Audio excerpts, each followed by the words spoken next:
पौराणिक कथा र्मशास्त्रों के मुताबिक अप्सरा ध देवलोक में सही बाली आत सुंदर, अनुपम, अनेक कलाओं में पूर्ण तरीके से दक्ष, अलौकिक, दिव्य और तेजस्वी स्त्री हुआ करती थी।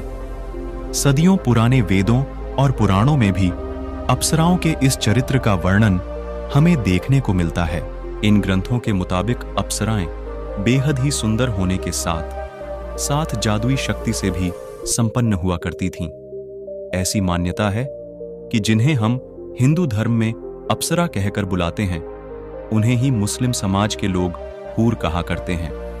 अप्सरा घृताची की सुंदरता को देख बड़े बड़े आर्षि मुनियों के भी ध्यान भंग हो जाया करते थे।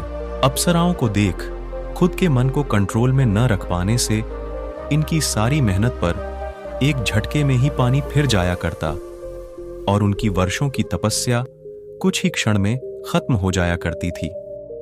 स्वर्ग की अप्सराओं में से एक घृताची अनुपम सौंदर्य की मालकिन थी।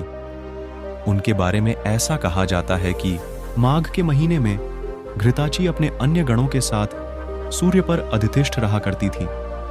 बेहद ही सुंदर कायाकल्प की होने की वजह से घृताची किसी के भी मन को कुछ ही क्षणों में भंग कर उन्हें अपने वश में कर लेने में माहिर थी। घृताची की इसी सुंदर कायाकल्प को निहारने की वजह से महर्षि वेदव्यास भी काम शक्त हो गए, जिसकी वजह से शुकदेव की उत्पत्ति हुई। घृताची के प्रेम में पड़ने का ही यह नतीजा था। महर्षि च्यवन के पुत्र प्रमिति ने इस खूबसूरत अप्सरा के साथ संबंध बनाया, जिससे रुरु का जन्म हुआ।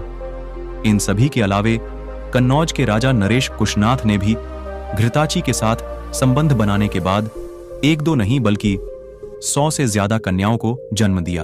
उस वक्त के बड़े आर्षि मुनियों में से एक भारद्वाज आर्षि की तपस्या को देख उसे भंग करने के मकसद से भगवान इंद्र ने घृताची का सहारा लेकर उनकी तपस्या को भंग करवाने की नाकाम कोशिशें की। घृताची ने काफी कोशिश के बाद आखिरकार मुनि भारद्वाज को भी अपने वश में करने में सफलता हासिल कर ली।